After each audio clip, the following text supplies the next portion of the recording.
So the next step in our process could be our valleys. There are a couple of forms of valley to consider. This is a V valley named for its actual V shape. But you'd see this traditionally more of an asphalt shingle application, where your shingles will lay over top of your edges, and it creates a very uniform seal down both sides, and weather can typically run down nicely. Where the other one that we consider is what we refer to as a W valley, and again, because of that W shape. Now, the importance of this guy is as weather wants to run from one slope, it's running in a downward direction, but as it gets off of the steel and into the valley pan area, it can come at such a volume that it may want to splash or ride up the other side of the valley. This little W acts as a dam, if you will, and tries to assist in diverting the water down and off of the roof. So we're looking at the actual application of the W valley.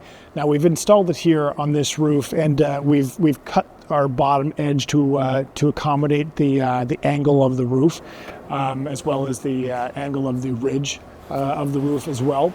And what we've looked at is our very typical 18-inch valley. You can get these in different sizes, 24 or 36.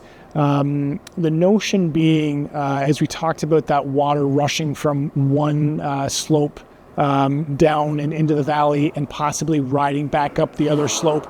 Again, this is a very extreme angled roof that we're talking about here, so lots of stuff is running straight down anyway. But for visual purpose, this extreme angle is nice for viewers to see.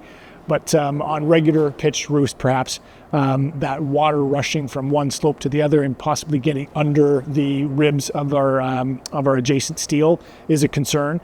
So the notion, like I say, may be to go to a bigger valley, a 24, 36, like I say. The thought process there, though, I might caution, yes, you get more protection under your steel. So any water that wants to run under there has still some protection on that trim itself. But what happens when you lay your steel over top, and we'll see a little bit later, the fasteners for that steel run through the valley, and essentially you're puncturing that 24 or that 36-inch valley. So that's not so great. We thought we were trying to use that to keep water out, and we've just put a bunch of holes in it. So Havelock Metals theory is the reality is we actually even go with an even bigger valley, and to produce that we will use an ice and water shield.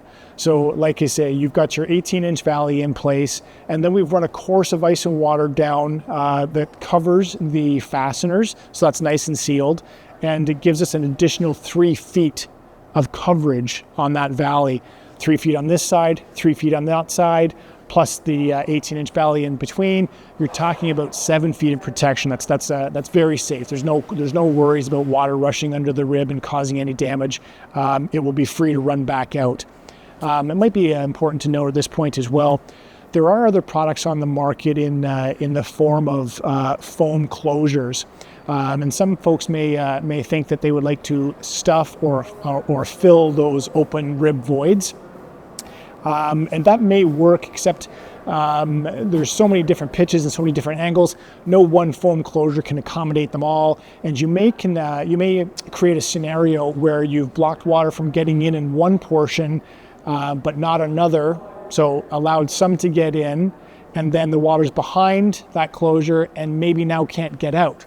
So again, the Havelock Metal theory is we keep that open and let the water run free. It may go in, but it certainly will travel back out, and it's well protected behind the steel anyway. So that's how we treat our valleys. A little technique that you can try to give yourself a little more of a refined or finished look for your W valleys could be a closing of this W end. You'll see that we've marked our piece here with some Sharpie. We're going to cut away these portions, leaving just a single tab there, and fold that over closed. The effect looks sort of like that. And again, it just gives you a little more of a refined or a finished look.